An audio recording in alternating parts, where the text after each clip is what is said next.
Akkam jirtu kabajamoota fi jaalatamtoota hordoftoota biiftuu Oroo bakkuma jirtanitti nageenyi keenya kan kabajaatiif kan jaalalaa isin haa ga'u isiniin jenne dhaansuudhaan oduu sa'a kana qabannee dhiyaannee jirra.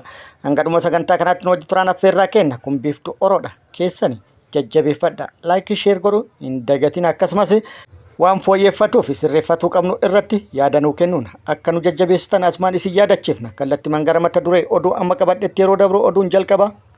Eertiraan himata Itoophiyaan irratti dhiyeessitee fi akkasumas haasaa ministeerri dhimma alaa Itoophiyaa obsi daangaa qaba jechuudhaan haala nageenya Eertiraa fi Itoophiyaa gidduu jiruun wal qabsiisee dubbatee fi deebii kennitee jirti. Maaltu jedhame dabalata odeeffannoo kana qabannee jirra. Oduun itti weerara dhibee haaraatti bana jiinkatti mudateen wal qabate dooktorri odeeffannoo kana kennee ture yookaan immoo dhimma weerara dhibee haaraa kana gabaasee ture hojiirraa ari'amee jira. Hojiirraa ari'amuun isaa qeeqa akkasumas komii fi gaafilee garaagaraa hawaasa bal'aa fi qaamolee garaagaraa biraa kaasee jira. Maaltu jedhame qabannee jirra isiniin geenna. Oduun itti oduu oolmaa Oromiyaati. Oduu oolmaa Oromiyaati lolli Oromiyaa godinaalee zoonilee akkasumas aanaalee garaagaraatii fi guutuu Oromiyaa keessatti loltoota mootummaatiif waraana bilisummaa Oromoo gidduutti deemaa jiru akkuma itti fufetti jira. Lola fuufteedhaan guutuu Oromiyaa keessatti loltoota mootummaatiif waraana bilisummaa Oromoo gidduutti deemaa jiru irratti waraanni bilisummaa Oromoo loltoota mootummaa hedduu hojiin ala taasisaa turuu fi meeshaalee waraanaa hedduu irraa hiikkataa turuu akkasumas loltoota mootummaa hedduu booji'aa turuu waraanni bilisummaa Oromoo beeksisuudhaan yeroo ammaa kana loltoonni mootummaa booji'aman baay'ee fi akkasumas humnaa ol itti ta'uun loltoota kana bakka qubachiisuu fi waan nyaachisu akkasumas gargaarsa garaagaraa taasisaa fi jiru wal qabate rakkoon isa mudatu waraanni bilisummaa Oromoo dhaabbata mootummoota gamtoomanii UN fi akkasumas dhaabbata fannoo diimaa idil addunyaatiif gabaasee jira. Gama biraatiin lolli har'as itti fufee jira. Oduu oolmaa guyyaa har'allee qabannee jirra isiniin geenna. Guutuu oduu kanneenitii fi kan biroo wajjin isin wajjin kan turu ani Bariisoo Ganamooti. Guutuun oduu wal dura duuban akka itti aanu kanatti isiniif dhiyaatu. Oduu kaaba Itoophiyaa irraa arganneen Eertiraan himanta Itoophiyaan irratti dhiyeessiteef deebii kennitee jirti. Itoophiyaa fi Eertiraan hulaa galaana diimaa ajandaa godhatuudhaan walitti gaarreeffannaan gidduu isaanii jiru cimee akkuma itti fufetti jira. Biyyoonni lamaanuu wal himatuu fi wal doorsisuulleen akkuma itti fufetti jira. Wal himatuu fi wal doorsisuun isaanii kun yoo akka guyyaa har'aa waa walii dubbatan guyyaa itti aanu waanuma wal haleelan fakkaataa kan turee fi hanga har'aatti garuu wal haleeluun kan hin mul'atinii fi wal doorsisuun akkuma itti fufetti kan jiru yoo ta'u himata Itoophiyaan tibban Eertiraa irratti dhiyeessiteef Eertiraan deebii kennitee jirti. Himanni Itoophiyaallee kan dhiyaatee ture ministeera dhimma alaa Itoophiyaa Dr. Geediyoon Ximootiyoosiin kora dippiloomaatota biyyoota garaagaraa irratti ijjannoo Itoophiyaan Eertiraa ilaalchisuun qabatte akkasumas dhimma hulaa galaanaa Asab irratti ibsa kenneen Itoophiyaan obsa fixattee jirti jedhee ture. Eertiraan daangaa Itoophiyaa cabsitee jirti jechuudhaan mootummaan Itoophiyaa immoo kanaan wal qabatee ijjannoo of qusachuu qaba. Kun immoo yeroo hunda akkasiin itti fufuu hin qabu jechuun dubbatee ture. Gabaabamatti sarbama Eertiraan tokkummaa daangaa fi walabummaa Itoophiyaa irratti raawwattu ilaalchisee ijjannoon mootummaa federaalaa tarkaanfii fudhachuu irraa of qusachuu agarsiisee jira. Kun immoo mootummaa Eertiraa dhimma siyaasa keessoo Itoophiyaa irratti dammaqinaan hirmaachuu dabalatee akka waan mirga qabutti itti dhagahamaa jira. Kanaaf obsi daangaa qaba jechuudhaan kamisa darbe yookaan sadaasa 13/2025 fooramii imaammata garee Horn Review jedhamu yuunivarsiitii Finfinnee waliin ta'uudhaan qopheesse irratti ture. Kan ijjannoo Itoophiyaa obsa fixatuu isii ibsee ture. Haasaa ministeera dhimma alaa Itoophiyaa kanaafis Eertiraan deebii kennitee jirti. Haasaa ministeerri dhimma alaa Itoophiyaa taasise kanaan wal qabatee Eertiraan haasofni ministeerri dhimma alaa Itoophiyaa taasise kun gama tokkoon himannaa gama tokkoon dhaaduu Eertiraa irratti waraana labsame jedhee jira. Ministeerri odeeffannoo Eertiraa Yemane Gabra Masqalee akka jedhetti Itoophiyaa yaada ulaa galaanaa argachuu jedhuun Eertiraa irratti waraana labsite jedhee jira.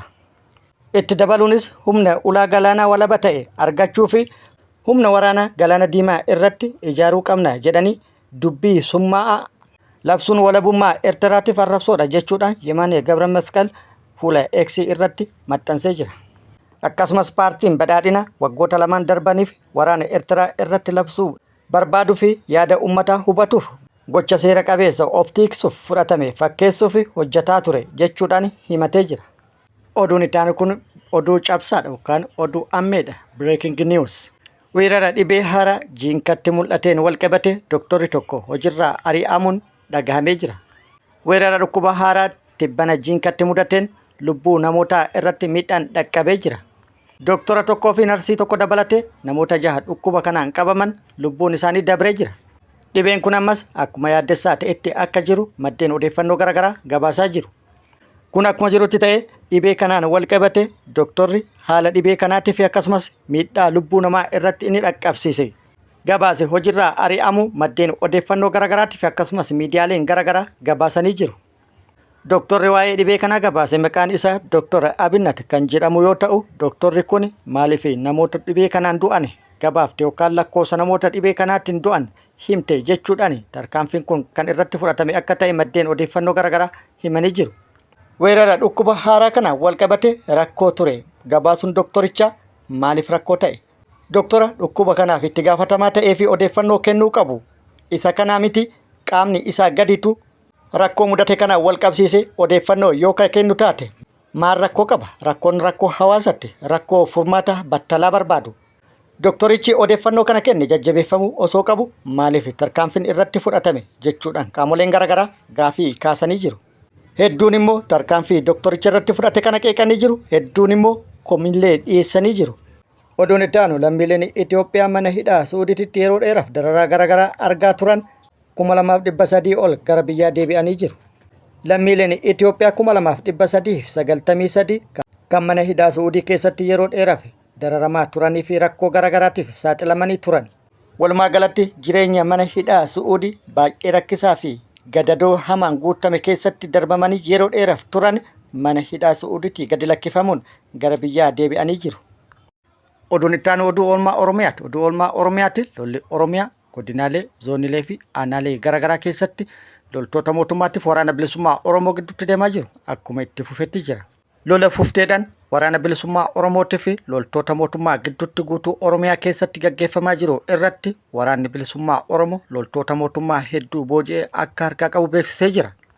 Lola yeroo garaagaraatti bakkoota garaagaraatti loltoota mootummaa waliin gaggeesse irratti loltoota mootummaa hedduu booji'uun lakkoofsi loltoota mootummaa booji'amanii yeroo ammaa kana baay'atu irraa kan ka'e waraanni bilisummaa Oromoo waan booji'amtootaaf guutuu qabu irratti waliin rakkataa jira jechuudhaan ibsee jira. Booji'amtoonni kunneen baay'atanii humnaa ol ta'uu irraa kan ka'e bakkeen tursiisa akkasumas nyaanni isaaniif dhiyeessu baay'ee na rakkisaa jira jechuudhaan waraanni bilisummaa Oromoo UN fi waldaa fannoo diimaa idil addunyaatti beeksisee jira. Haleellaa waraanni bilisummaa Oromoo guutuu Oromiyaa keessatti loltoota mootummaa irratti dirree lolaatti fi akkasumas mooraa waraanaa irratti raawwataa jiru cimee dhufuu irraa kan ka'e loltoonni mootummaa hedduun harka kan kennatan yoo ta'u, hedduun immoo hidhannoo guutuu wajjin mooraa waraana mootummaa gadhiisuun gara mooraa waraana bilisummaa Oromoo dhufuudhaan gara mooraa waraana bilisummaa Oromootti kan baqatan yoo ta'u, sababa kanaan rakkoon guddaan waraana bilisummaa Oromoo mudate booji'amaa qallabuu, madoo kunuunsuu fi akkasumas dhiyeessiin isaanii taasifamu humnaa ol ta'uudha jechuudhaan waraanni bilisummaa Oromoo beeksisee jira. Gara biraatiin kana dura loltoota booji'aman mootummaan akka irraa fudhatu yeroo gaafatamaa turetti mootummaan loltoonnummaan booji'aman kunuu kiyyaa miti jechuudhaan harkatti didaa turuu fi rakkoon guddaan turemoo booji'amtoota gadi lakkifaman yeroo isaan gara maatii isaaniitti deebi'an mootummaan hordofuudhaan tarkaanfii irratti fudhataa turuu fi miidhaa irratti dhaqqabsiisaa turuun danqaa guddaa ta'ee jira jechuudhaan waraanni bilisummaa Oromoo kan beeksise yoo ta'u, rakkoo humna isaatii ol ta'e kana gargaarsa barbaachisaa ta'ee fi akkasumas furmaata akka itti barbaadan dhaabbata mootummoota gamtoomanii UN fi akkasumas dhaabbata fannoo diimaa idil addunyaatti waraanni bilisummaa Oromoo beeksisee jira akkasumas gaafis dhiyeessee jira. Kun akkuma jirutti ta'e lolli loltoota mootummaatti waraana bilisummaa Oromoo gidduutti deemaa jiru har'as itti fufee jira. Waraanni bilisummaa Oromoo har'as bakkoota garaagaraatti haleellaa loltoota mootummaatti fi mooraa waraana mootummaa irratti raawwatuun miidhaa dhaqqabsiisuun injifannoo irratti argatuu beeksisee jira. Haaluma kanaan waraanni bilisummaa Oromoo har'a barraaqan jechuun sadaasa 16/2025 lixa Oromiyaa Wallagga lixaa aanaa mana sibutti tarkaanfii fudhateen injifannoo argatuu odeeffannoon nu gahee jira. Lixa Wallaggaa aanaa mana sibu ganda waajee iddoo addaa Qilxuu Luboo jedhamutti mooraa waraana mootummaa irratti haleellaa raawwatee jira. Haleellaa mooraa waraana mootummaa irratti raawwateenis mooricha guutumaan guututti hojiin ala taasisu odeeffannoon gamasirraa nu geette ibsitee jirti. Haleellaa raawwate kanaanis loltoota mootummaa hedduu miidhaa akka irratti dhaqqabsiisee fi akkasumas meeshaalee waraanaa hedduu kan hiikkatee fi meeshaalee loojistiikii yookaan immoo qophii waraanaa hedduu mooricha keessaa akka argate odeeffannoon gama sirraa nu geette ibsitee jirti. Dabalata odeeffannoo kana akkuma nu ga'een kan isiniin geenyu ta'a.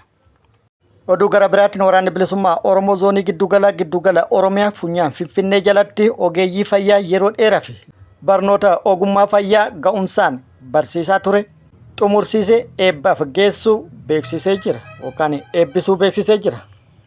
Walumaa galatti waraanni bilisummaa Oromoo tibbana haala adda ta'een giddugala Oromiyaa fufteedhaan humnoota garaagaraa leenjii ga'umsa qabu kennee fi xumursiisuun eebbisaa turuu fi har'as bifa adda ta'een ogeeyyii fayyaa haala adda ta'een barnoota fayyaa yeroo dheeraaf ga'umsaan barsiisaa ture sirna ho'aan eebbisee jira. Kan adda isa taasisu immoo bakka hin yaadamnetti Funyaan Finfinnee jalatti yeroo dheeraaf ga'umsaan leenjii kana kennaa turuu fi leenjii kana ga'umsaan xumursiisuun eebbaaf geessuun injifannoo addaati jedhee jira. Gama mootummaatiin immoo Oromiyaa bakkoota garaagaraatti humnoonni mootummaa tarkaanfii namoota nagaa irratti fudhataa jiran cimsanii itti fufanii jiru. Maqaa tarkaanfii fudhanne jedhamuun humnoonni mootummaa lubbuu namoota nagaa galaafataa kan jiran, qabeenya uummataa mancaasaa kan jiran ta'ulleen maddeen odeeffannoo bakkoota garaagaraa irraa bayaan ifoomsanii jiru. Haaluma kanaan baha Oromiyaa Harargee lamaanitti miidhaan namoota nagaa irratti raawwatamu cimee itti fufuu maddeen odeeffannoo garaagaraa ifoomsanii jiru. Harargee lixaa aanaa Hancaaritti dargaggoota 6 mana isaaniitti guuruudhaan bakka tokkotti walitti qabuudhaan humnoonni mootummaa tarkaanfii irratti fudhataniin lubbuu isaanii galaafatu maddeen odeeffannoo achirraa bahanii ifoomsanii jiru. Haaluma wal fakkaatuun godinaalee Arsii lamaanittis humnoonni mootummaa kun tarkaanfii namoota nagaa irratti fudhatan kana umriin osoo hin daangessin xiqqaa hanga manguddoo ganna 90 irratti fudhatuun miidhaa dhaqqabsiisuu fi lubbuu galaafatuun kan itti fufe yoo ta'u kun immoo uummata dallansiisee jira. Gara biraatiin immoo Arsii bahaa aanaa Roobee Diidaatti gandiin baadiyyaa hedduu keessatti manneen uummataa gubuudhaan qabeenya mancaasaa jiraachuun odeeffannoon gama sirra baate ibsitee jirti. Kabajamoota fi jaalatamtoota hordoftoota biiftuu Oroo oduun ammaaf qabanne kan hanga ammaa kana guutuu oduu wajjin isin wajjin kan ture ani Barisoo Ganamooti. Hanga yeroo itti aanutti deebinee wal agarrutti nageenyi Rabbii isiniif haa baay'atu. Nagatti nu turaan immoo hawwii kenna. Nagatti nu tura.